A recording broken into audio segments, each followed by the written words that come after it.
Сен құрметте оны, түсіндің бе қарағым? Ол ақшаға сатқан жоқ, тізеден кесіп аяғын. Еріккенен ұстап та жүрген жоқ, қолтықтағы ұзын таяғын.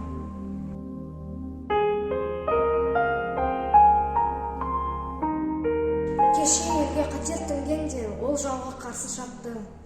Бізді жалмамақ болған ажалды өр кеудесімен қақты.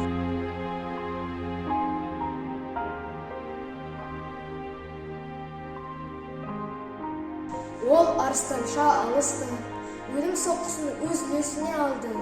Денесін оқ пәршінесе де ел намысын қорғап қалды. Сен құрметте оны, түсіндің бе қарағым? Сенің келешегің үшін берді ол азаттық жолында аяғын.